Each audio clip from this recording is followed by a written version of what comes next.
전도서에 이런 말씀이 있습니다. 이미 있던 것이 후에 다시 있겠고 이미 한 일을 후에 다시 할지라. 해 아래는 새 것이 없나니 무엇을 가리켜 이르기를 보라 이것이 새 것이라 할 것이 있으랴. 우리가 있기 오래전 세대들에도 이미 있었느니라.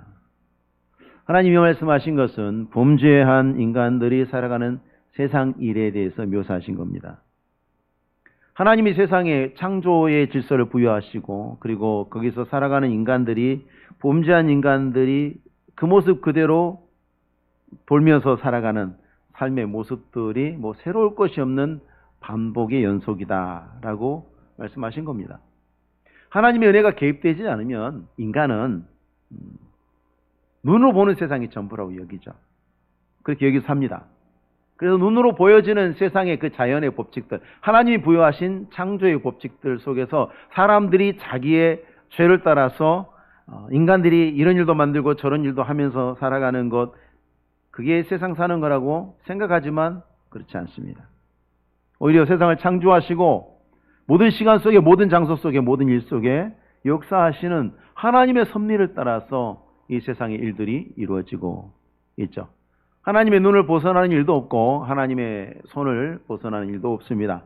하나님이 다 보고 계시니까 하나님은 전지하신 하나님이고 무엇이든지 하실 수 있기 때문에 하나님은 전능하신 하나님이십니다. 이사야 50장 2절 말씀, 내 손이 어찌 짧아 구속하지 못하겠느냐, 내게 어찌 건질 권능이 없겠느냐. 이 지금 사람들은 무슨 얘기를 하냐면 하나님이 있을 수 있다, 있을 수 있지만 하나님이 세상을 창조하시고 질서를 부여하신 다음에는 간섭하지 않으신다 라고 생각하고 이제 세상은 우리 거다, 우리가 하는 거다 이렇게 말하는 사람들도 신자들 가운데도 있습니다만은 잘못된 생각입니다. 하나님이 만드시고 하나님이 다 하시고 하나님께서 이 모든 것을 섭리하고 계심에도 불구하고 범죄한 자연 상태 그대로의 인간은 절대로 하나님을 발견하지 못합니다. 너희가 듣기는 들어도 깨닫지 못할 것이요 보기는 보아도 알지 못하리라. 이 백성의 마음이 완악해져서 그 귀는 듣기에 둔하고 눈은 감았으니. 하나님이 안 보여주신 게 아닙니다. 다 보여주셨어요. 세상에 보여지는 모든 만물이 하나님이 계심을 말씀하고 있죠. 그런데 왜 안 보이냐면 마음이 완악해져서 그렇다고 말씀하고 있습니다. 마음이 완악해져서 사람이 삐뚤어지면 뭐든지 다 삐뚤어지게 보죠. 우리가 그 입장의 차이를 설명할 때 이렇습니다. 절반이나 남았네 하고 절반밖에 안 남았네. 똑같이 아프리카 갔는데 신발 팔러 갔는데 어떤 사람은 대박입니다, 아무도 신발을 신고 있지 않습니다 라고 엄청난 시장입니다 이렇게 얘기했고, 어떤 사람은 아무도 신을 신지 않기 때문에 아무도 신을 살 것 같지 않습니다, 여기서는 신발장 살 수 없습니다 라고 말하는 사람이 있다는 거죠.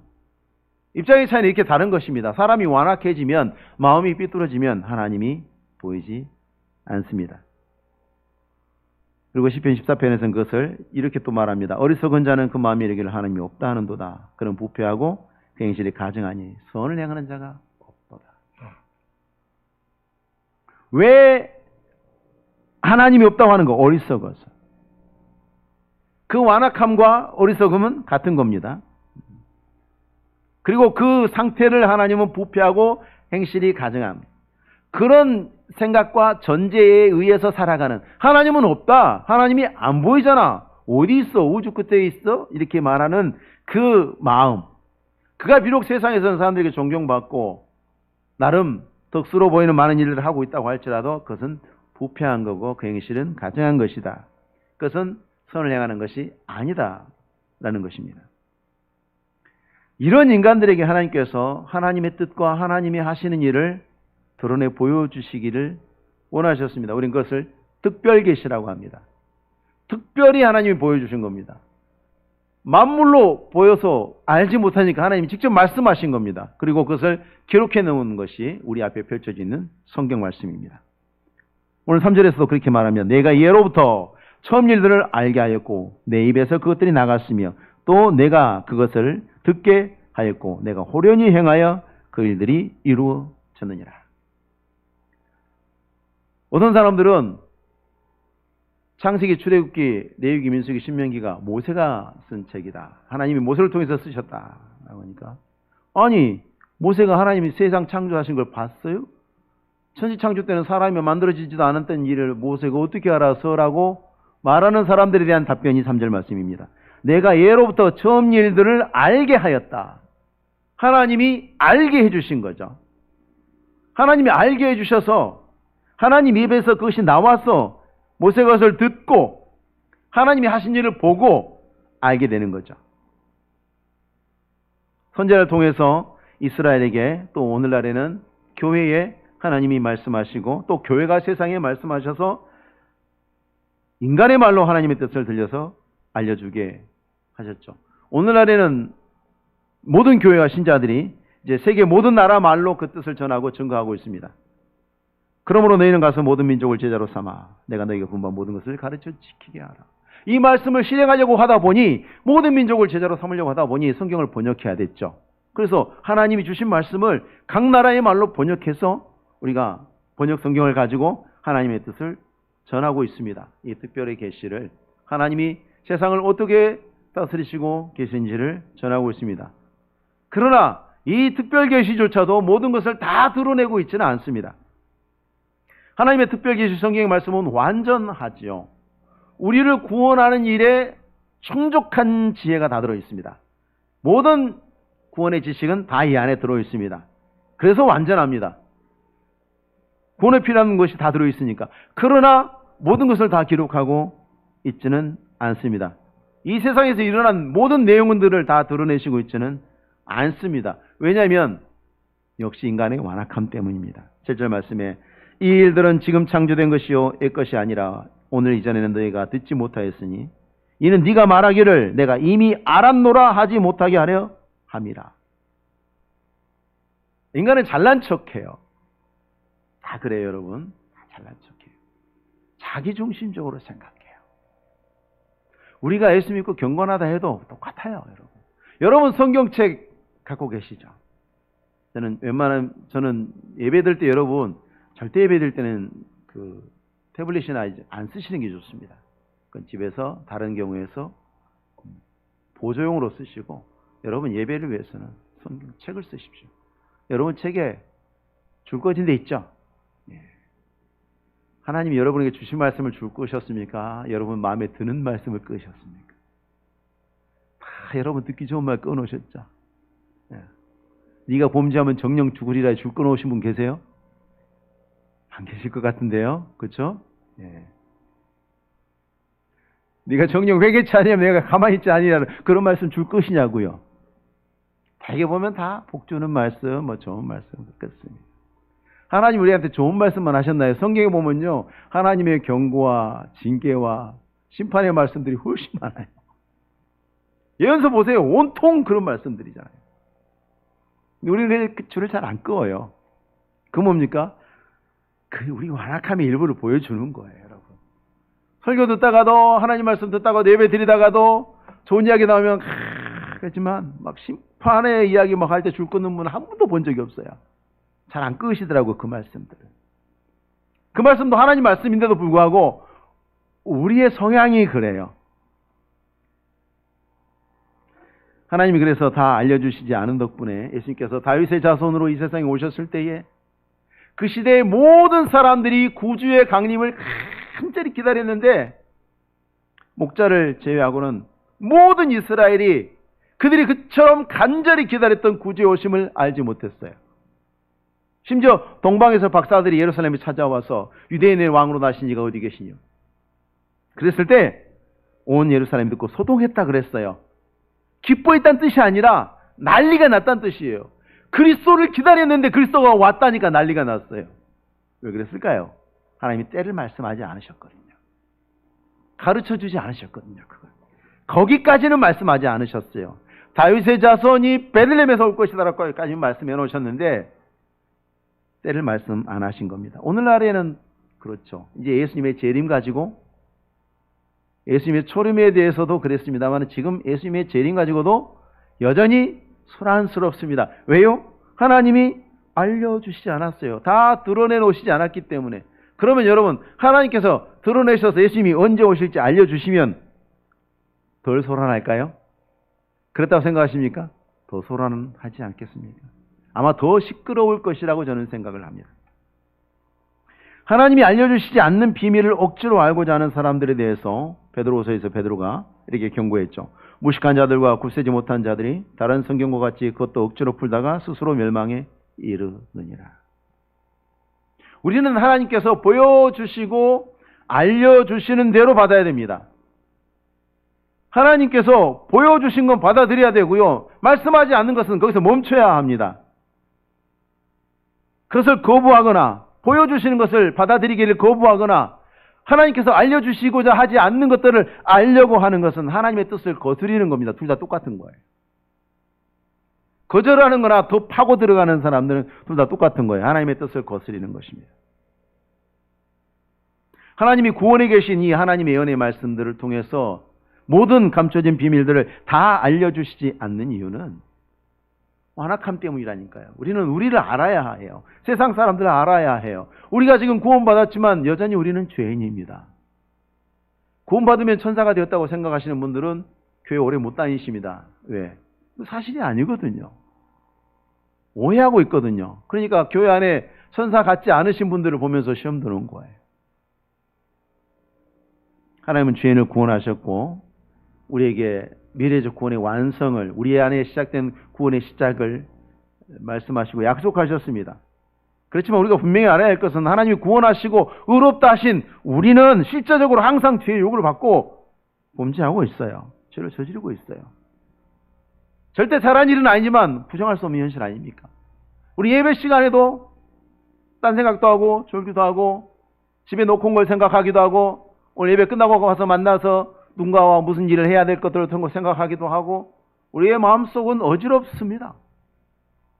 저도 온전히 하나님 말씀 증거한다고 최선을 다하지만 아마 하나님 앞에 따져보면 말씀을 잘못 전파하거나 잘못 가르치는 경우들로 인해서 제가 받아야 될 심판들도 많을 수 있어요. 얼마든지 그럴 수 있어요. 우리가 하나님 앞에 받은 바 되는 것은 오직 그리스도의 공로로 되는 것입니다. 그리스도의 공로 때문에, 그것 때문에만 우리는 하나님 앞에 의롭다함을 받는 거고요. 우리가 기도할 때에 우리가 그럴 만해서 하나님께서 우리 기도를 들으시는 게 아니고요. 우리가 예배드리러 나올 때에 우리가 깨끗하게 씻고 단정하게 입고 머리 빗고 그렇게 나와서 하나님이 우리 예배를 받으시는 것이 아니라 예수 그리스도의 공로 때문에 예수님을 보시고 우리 가운데 오셔서 예배를 받으시는 겁니다.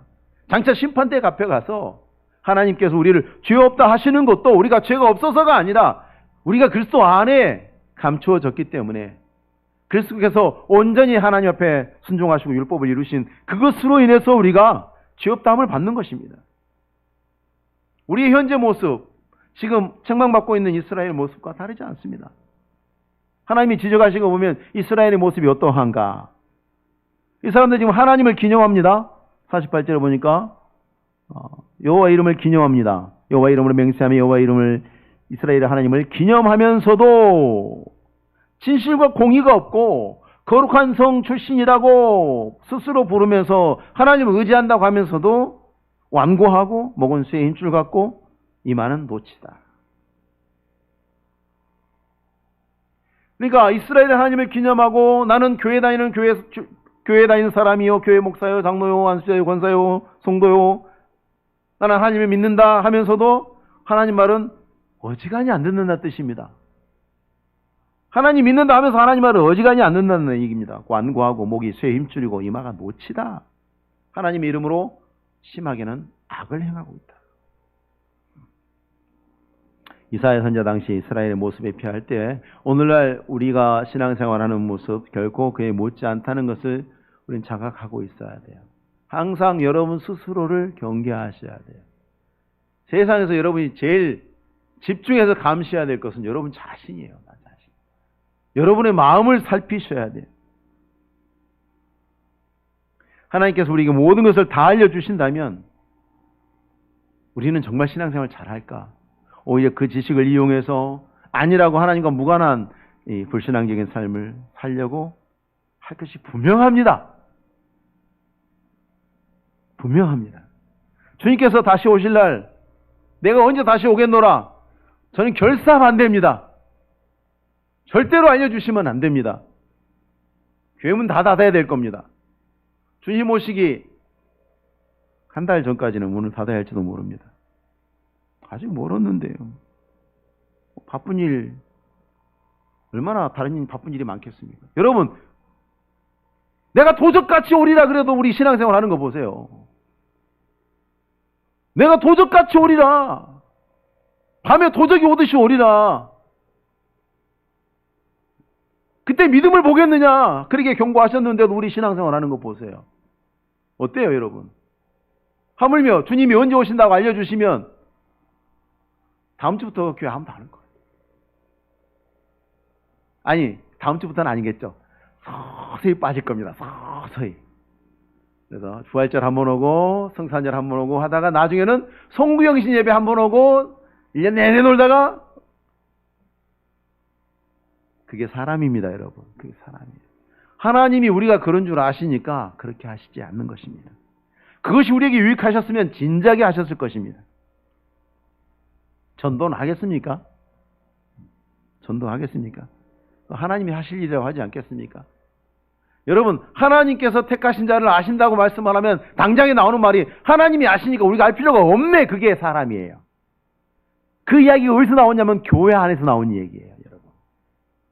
세상에 하나님을 대적하는 원수들에게서 나온 이야기가 아닙니다. 원수가 우리 안에 있어요.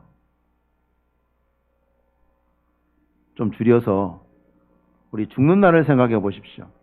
저는 각 사람에게 하나님께서 죽는 날을 알려주시는 것도 결사 반대입니다. 절대 알려주시면 안 됩니다.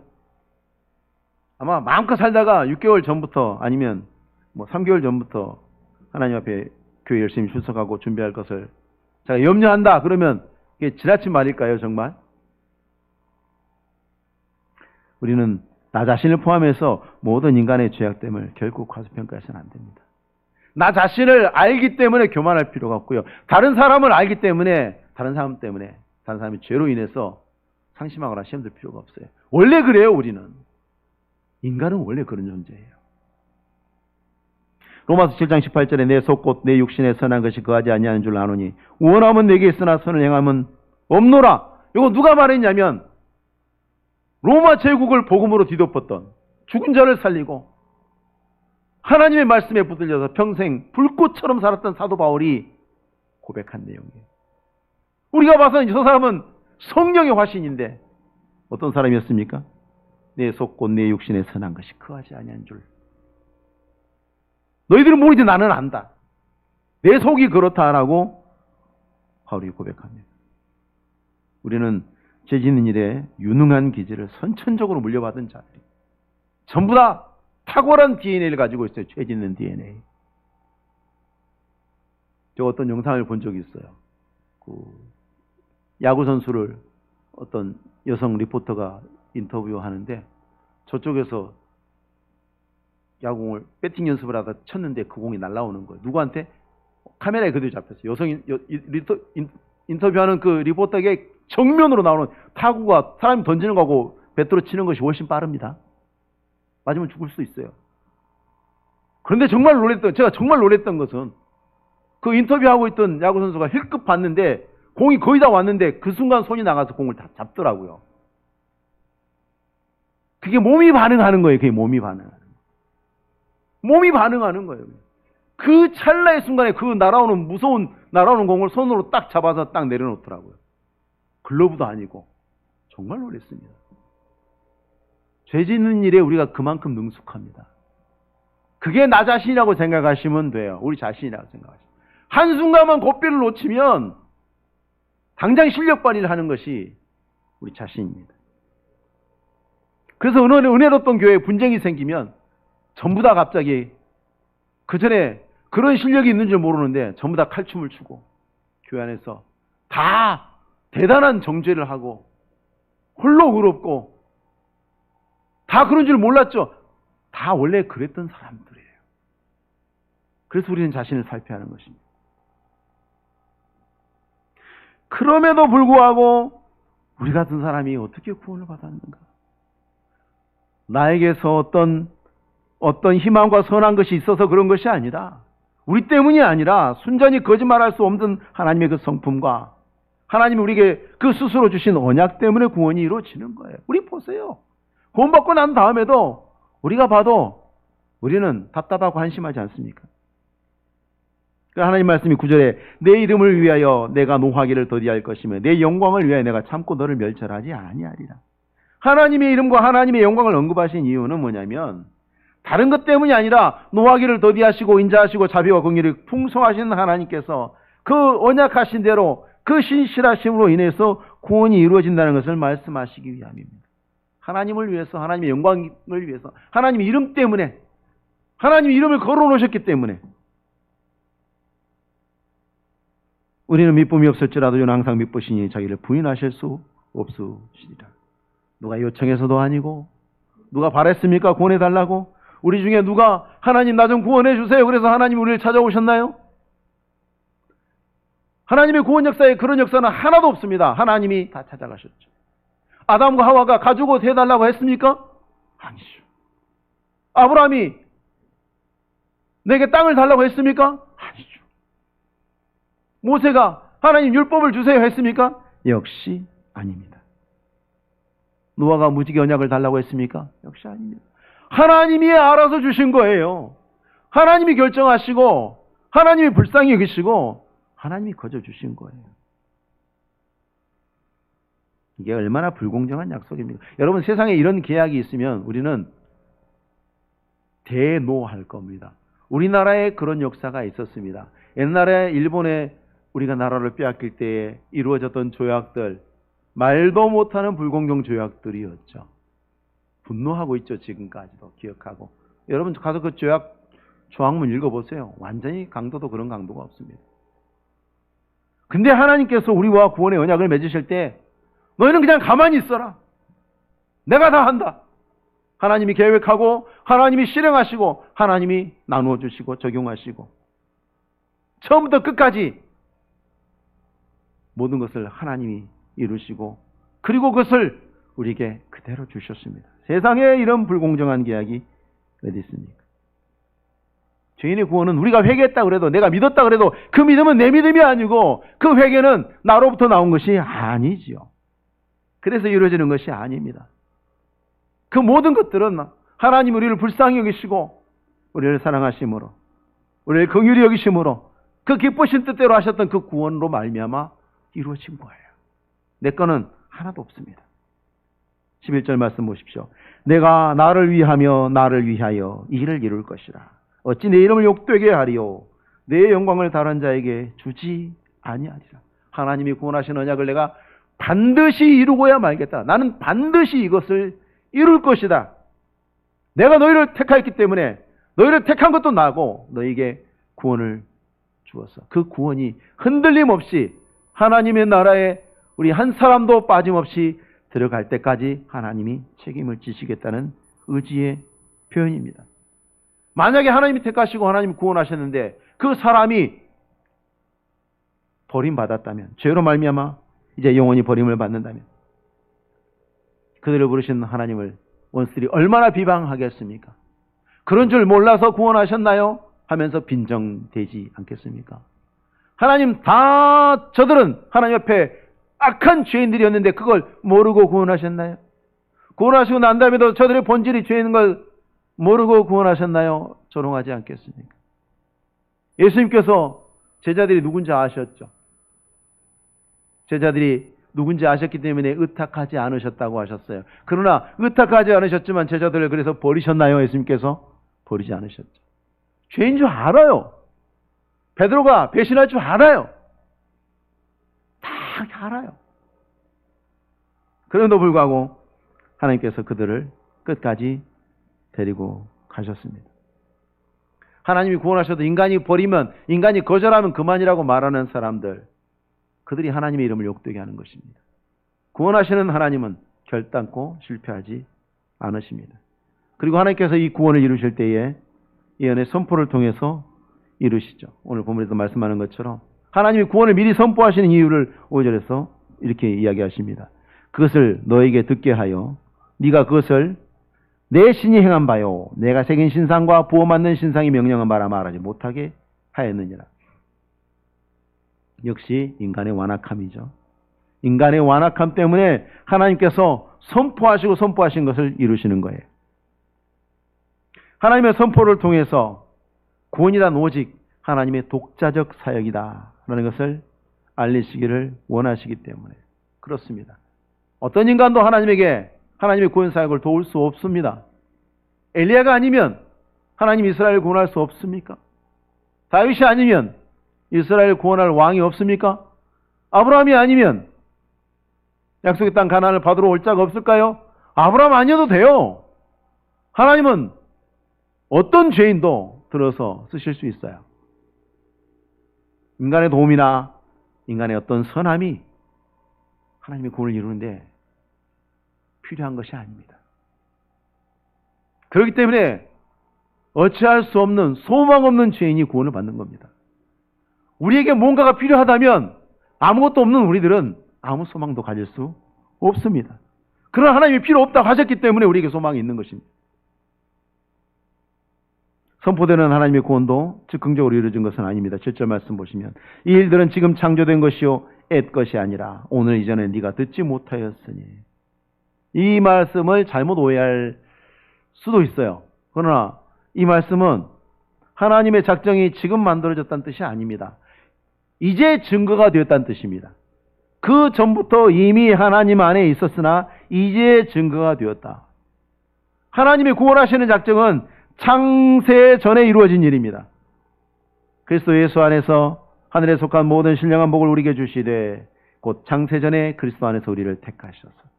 뭐든지 그렇습니다. 하나님은 즉흥적으로 일하시지 않습니다. 철저한 구원의 계획 속에서 이루십니다. 이 얼마나 기쁜 소식입니까? 최고의 선물을 최고의 조건으로 하나님이 다 이루셨고 값없이 주시고 믿음만 있으면 됩니다. 아무것도 요구하지 않으십니다. 주시는 것도 최고의 선물이죠. 영육의 구원과 영생의 약속을 주셨어요. 무엇과 비교할 수 있습니까? 그렇기 때문에 우리는 복음을, 이 기쁜 소식을 선포하는 사람이어야 합니다. 그런즉 그들이 믿지 아니한 일을 어찌 부르리요? 듣지도 못한 일을 어찌 믿으리요? 전파하는 자가 없이 어찌 들으리요? 보내심을 받지 않았으면 누가 전파할 것입니까? 그래서 아름답다, 좋은 소식을 전하는 자들의 발휘함과 같다 그랬습니다. 교회는 하나님이 하신 일을 선포해야 됩니다. 그게 교회의 일입니다. 하나님의 구원을 알리는 것이 교회의 일입니다. 우리가 세상을 구원하지 않아요, 여러분. 우리가 사람을 구원하지 않아요. 죄인을 구원하시는 이는 하나님이고 세상을 구원하시는 이는 하나님이고 이 세상에 하나님의 구원 역사를 이루신 분도 하나님이 하시는 거예요. 교회는 그것을 알리고 선포하는 것뿐입니다. 그것을 통해서 세상을, 우리가 살아났듯이 세상이 살아나도록. 그래서 우리는 먼저 하나님 앞에 모여서 은혜 받는 일에 가장 힘을 다해야 됩니다. 교회 최고, 가장 먼저 해야 될 일, 하나님 앞에 모여서 모일 때마다 은혜 받는 일. 왜? 죄인이라니까요, 우리가. 죄인이라니까요. 매일 모여야 하겠지만 그것이 삶이 바쁘고 또 우리가 감당해야 할 일들이 있기 때문에 일주일에 한 번씩 모입니다마는 모여야 돼요. 모여서 은혜 받아야 돼요. 저한테 받는 것이 아니라 하나님이 우리가 모였을 때 주의 이름으로 모인 곳에 내가 그들 중에 있다고 말씀하지 않았습니까? 주의 이름으로 모일 때 하나님께서 오셔서 은혜를 주시고 우리는 그 은혜를 받아서 또한 세상에 은혜를 나누는 것입니다. 이 값없이 주시는 구원의 소식을 교회가 말하지 않고 침묵하면 세상은 영원히 하나님의 구원을 알 수 없죠. 생명의 복음을 들은 사람은 침묵할 수 없습니다. 절대 침묵할 수 없습니다. 구원하시는 하나님, 십자가에 죽으시고 부활하신 예수 그리스도에 대해서 말할 수밖에 없습니다. 여러분, 만약에 우리나라에서 정말 이 온 세상을 고통스럽게 하는 코로나에 대한 완벽한 백신과 완벽한 치료제가 나온다면 아마 모든 방송사에서 한 달 내내 떠들 거예요. 한 달 내내. 어떤 연구팀이 어떻게 개발해갖고 이게 어떻게 하면서 뭐 자랑스러운 어쩌고 하면서 한 달 내내 떠들지 않겠습니까? 사람들에게 얼마나 나팔을 불겠습니까? 서울발 기사가 전 세계로 송고돼가지고 온 세상에 자랑하지 않겠습니까? 그 백신은 고작 코로나만 지켜주는데도 그럴 것입니다. 하물며 죄인을 구원하고 죽을 자를 살리고 소망 없는 자에게 소망을 주고 슬픈 자에게 기쁨을 주시는 이 하나님의 온전하시는 구원의 소식을 어떻게 말하지 않고 침묵할 수 있단 말입니까? 우리는 침묵해서는 안 되는 것이죠. 사도행전에 공회에 끌려갔던 베드로와 요한이 그 공회원들에게 이렇게 이야기합니다. 하나님 앞에서 너희 말을 듣는 것이 하나님 말씀 듣는 것보다 옳은가 판단하라. 우리는 보고 들은 것을 말하지 아니할 수 없다. 왜? 이거 기쁜 소식이니까. 좋은 소식이니까. 세상에 이거보다 중요한 것이 없으니까. 어떻게 말하지 않았어? 이건 인간의 기본 양심으로 이야기하는 거예요. 지금. 본문에서도 말씀하죠. 6절에 네가 들었으니 이 모든 것을 보라. 너희가 선전하지 아니하겠느냐. 이 복음을 하나님이 구원하시고 하나님이 이루시고 목마른 자들아 돈 없는 자들아 물러나와서 돈 없이 값없이 포도주와 젖을 사라. 세상에 이런 제한이 어디 있습니까? 세상에 이렇게 기쁜 소식이 어디 있습니까? 누구든지 저를 믿는 자는 멸망치 않고 영생을 얻으리라. 이런 기쁜 소식이 어디 있습니까? 하나님의 선포는 잔잔한 물 위에 떨어진 조약돌이 동심을 이루면서 퍼져나가듯이 세대에서 세대로 사람에게서 사람으로 지금까지 그렇게 계속되어 왔습니다. 때로는 그 파도가 크고 때로는 미미할 때도 있었습니다만 멈춘 때는 없습니다. 여러분, 하나님의 말씀이 우리를 고쳤잖아요. 우리가 세상에서 망가지면 주 앞에 모여서 은혜 받을 때 또 고치십니다. 또 회복시키십니다.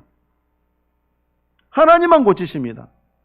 우리를 죄에서 고치시고 죽음에서 고치시고 새 힘을 주시고 영생을 주시고 무엇과 비교할 수 있습니까? 우리가 받을 만합니까? 우리는 복음을 들을 때마다 우리는 발견합니다. 내가 얼마나 못된 인간인지, 내가 얼마나 악한 인간인지 우리는 복음을 볼 때마다 하나님의 말씀 앞에 설 때마다 발견합니다. 그럼에도 불구하고 하나님께서 한없이 참아주시는 그 긍휼을 또 발견합니다. 이스라엘에게만 하실 말씀이 아니죠. 이 약속은 모든 시대에 부름받은 모든 시대의 그리스도인에게 하실 말씀입니다. 우리가 받을 만해서 이 자리에 있는 것이 절대 아닙니다. 여러분, 오해하시면 안 돼요. 10절 말씀에 보라 내가 너를 연단하였으나 은처럼 하지 아니하고 너를 고난의 불모불에서 택하였노라. 범죄하고 악을 행하는 이스라엘을 하나님께서 은처럼 연단하지 않으셨다는 말씀이 무슨 뜻일까? 은처럼 연단하지 않았다. 하나님이 은처럼 연단하였다면 견딜 사람이 하나도 없다는 뜻입니다. 그 수많은 잡석에서 열을 가하고 가공을 해서 거기서 은이라는 금속이 나와야 되는데 거기 없어요. 은이 한 방울도 없어요. 그러니 은처럼 연단하면 대책이 없는 거예요. 그러니까 인간이 누구냐? 우리는 누구냐? 우리는 찌꺼기라는 거예요. 우리는 찌꺼기. 복음서에서 신약 성경에서 우리를 달리 표현해서 우리가 질그릇이다 그러지. 우리가 질그릇의 보배를 가졌다. 가치 없는 거예요. 가치 없는 거. 찌꺼기. 보배가 있지만 우리는 찌꺼기예요. 우리 안에 보배가 있는 거지 우리가 보배가 아니에요. 하나님. 우리 찌꺼기 같은 존재다. 하나님의 거룩하심 앞에서 에스겔서 22장 18절에 인자야 이스라엘 족속이 내게 찌꺼기가 되었나니 곧 풀불 가운데 있는 노시나 주석이나 쇠나 나비며 은의 찌꺼기로다. 아무짝에도 쓸모없는 자들. 그래서 하나님께서 고난의 불모불에서 단련하시다가 건져내십니다. 근데 욥은 이야기를 좀 달리 하지 않습니까? 그가 나를 단련하신 후에 내가 순금같이 나오리라 그랬죠? 그건 무슨 말일까요? 죽음을 이야기하는 겁니다. 우리는 평생 하나님 옆에 단련받아야 되죠. 복음으로 단련받고 하나님의 은혜 안에서 우리가 단련을 받습니다. 근데 어떻게 단련하시냐면 우리 죄값대로 단련하지 않으십니다. 감당할 만큼 단련하시죠. 그리고 그 단련이 끝나면 우리가 찌꺼기 같은 우리들이 순금으로 변하는 거죠. 그리스도와 같이 변하는 거죠. 하나님이 받으실 만하고 천국에서 하나님과 함께 있을 만한 자로 변화를 시킵니다. 그게 얼마나 놀라운 복음입니까? 죽기까지 우리는 연단이 멈추지는 않을 것입니다만은 우리에게 의인이 나오기 때문이 아니라 하나님께서 우리의 죄를 따라 우리를 처벌하지 아니하시며 우리의 죄악을 따라 우리에게 그대로 갚지는 아니하셨으니 이는 하늘이 땅에서 높은 같이 그를 경외하는 자에게 그의 인자하심이 크십니다. 우리는 완악하고 하나님은 인자하셔서 죄악을 따라서 우리 완악한 대로 갚지 않으시고 그것이 구원입니다. 하나님이 불의하시다. 왜 죄에 대해서 그대로 갚지 않으신가? 하나님은 공의하시지 않는가? 예. 그리스도께서 우리의 모든 죄를 속죄하셨기 때문에 그것은 불의가 아닙니다. 이 예언의 말씀은 미래에 해당되는 말씀이죠. 미래에 하나님께서 그렇게 하시겠다. 이걸 예언적 완료라 그러는데 미래는 얼마나 많은 변수가 있습니까? 그럼에도 불구하고 하나님께서는 그렇게 하시겠다. 너희는 다 찌꺼기와 같은 자들이다. 아무 쓸모짝이 없는 자들이다. 그럼에도 불구하고 내가 너희를 택했고 반드시 너희를 순금과 같이 연단이 끝난 다음에는 반드시 순금같이 만들 것이다. 내가 그렇게 할 거다라고 하나님이 선언하시고 누구도 막을 수 없다. 누구도 저항할 수 없다. 나는 그것을 반드시 이룰 것이다. 하나님께서 우리를 택하실 때부터 우리는 악한 죄인이었고 택함받은 이후에도 죄인입니다. 죄 많은 우리 인생들 하나님이 불쌍히 여기시고 그 값을 그리스도 예수께서 대신 속죄하게 하심으로 우리가 끝까지 그 은혜로 인해서 구원에 이르도록 하셨고 우리는 그 은혜 가운데 지금 살고 있어요. 항상 내가 얼마나 죄인인 것과 하나님께서 내게 어떤 은혜를 얼마나 큰 은혜를 주셨는가를 우리가 잊지 않고 살아야 합니다. 하나님은 그 새 일을 행하셨고 지금도 이루고 계십니다. 우리 안에 그 일은 현재 진행형입니다. 이것이 기쁜 소식, 이것이 복음이 아니고 무엇이겠습니까? 사도 바울이 그래서 디모데전서 1장 15절에 미쁘다 모든 사람이 받을 만한 이 말이여 그리스도 예수께서 죄인을 구원하시려고 세상에 임하셨다 하였도다. 아멘. 우리 모든 성도님들 하나님께서 우리를 위해서 이 새 일을 행하셨음을 감사하시고 우리는 이 복음의 소식, 기쁜 소식을 날마다 묵상하고 매일의 시간 속에 찬송하고 기뻐하고 또 많은 이들에게 이 기쁨의 아름다운 소식을 함께 나누시는 우리 성도님들 되시기 바랍니다. 기도하겠습니다. 우리의 구주요 생명이요 소망이 되신 하나님 아버지, 만물의 찢기 같은 자들을 버리지 아니하시고 택하셔서 이제 하나님께서 연단하시되 연단하여도 선한 것이 나올 것이 없는 자들이기에 하나님 앞에 면목이 없사오나 주님 인자하심으로 우리를 버리지 아니하시고 우리를 순금이 되기까지 나오게 하심을 선언하셨습니다. 하나님의 영광을 위해서 이 언약을 세우시고 이루신 하나님의 그 거룩하신 이름을 위해서 이 구원을 이루시겠노라고 주님 선포하셨사오니 이 복음의 기쁜 소식을 우리가 날마다 마음에 기억하고 주님 앞에 설 때마다 은혜를 감사하는 저희들 되게 하옵소서. 또한 이 세상에 소망 없는 가운데 절망하고 자신에게 낭망하는 많은 이들에게 하나님의 이 기쁜 소식을 함께 나눔으로 온 세상에 주의 구원의 복된 소식이 찬송이 되어 주의 나라에 이르도록 쓰임받는 우리 모든 성도들 되게 하옵소서. 감사를 드리오며 예수님의 이름으로 기도하옵나이다. 아멘.